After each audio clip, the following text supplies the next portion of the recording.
The two-valve Ducati XDiavel S is physically a small bike, even though it looks bigger when you see it without a rider.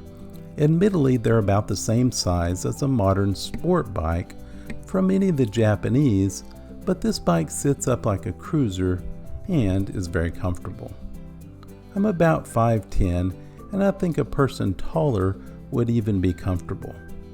Since this question is about riding on the main roads rather than carving back roads, the physical size and limited available room for luggage are real issues that have to be recognized. While the suspension on the Ducati XDiavel is good, and those pieces plus the frame and good tires can provide terrific handling, comfort is also really important. Again, the lightweight bike, a little over 450 pounds with a full tank of gas and a little modification, means that this sport suspension will make longer rides not as pleasant. Even though you're almost always going to do fewer miles per day commuting than on a road trip, the commuting is going to be a little more punishing with potential stop-and-go traffic and frequently more worn and tedious roads. What is it like to ride this bike on the interstate? Honestly, it's about like any other street sport motorcycle.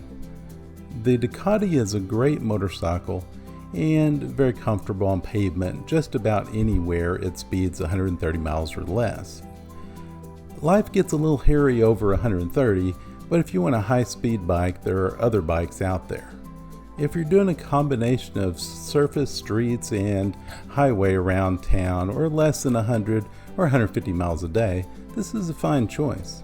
When riding the bike on the interstate or doing an extended ride, the biggest concern is really going to be how you fit on the bike and how the forks and shock are set up. I commute with a courier bag just fine and have a small tank bag for extra stuff. If I was doing a multi-state ride, the limited space and limited options for saddlebags could be an issue. My one stipulation is pretty much any bike for commuting that if the road trip includes a lot of stop and go in the heat and you can't split lane, motorcycle commuting can be a trial. A car with an AC and radio makes this kind of driving or serial parking a lot nicer.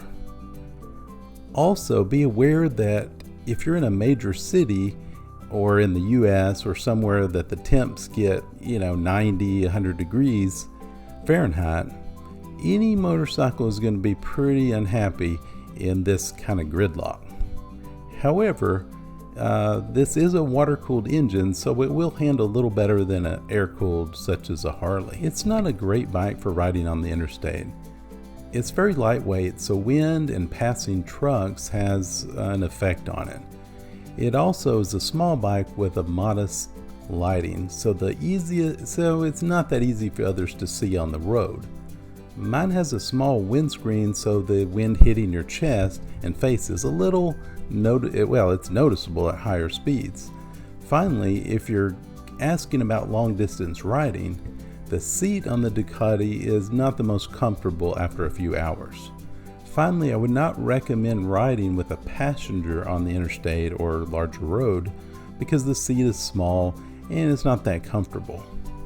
Now, I do really love the Ducati, and I think they're the best on twisty paved back roads, but it's not really the greatest for interstate riding. I originally was asked the question whether I was trying to decide on selling my Harley Davidson night rod and buying the Ducati XDiavel.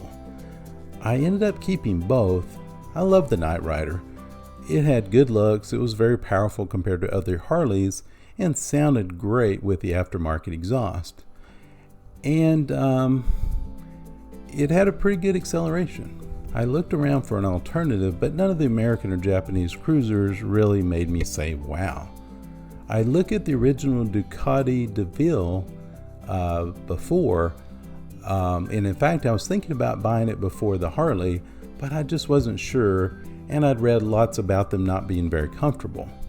Then Ducati created the XDiavel, I really liked the look, so I took a test ride, and I was pretty excited about it.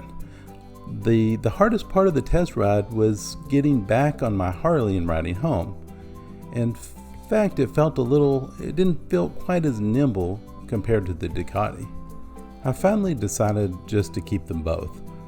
It's a very powerful machine, handles like a dream, and is very comfortable and looks awesome. I really can't find that much fault in this bike.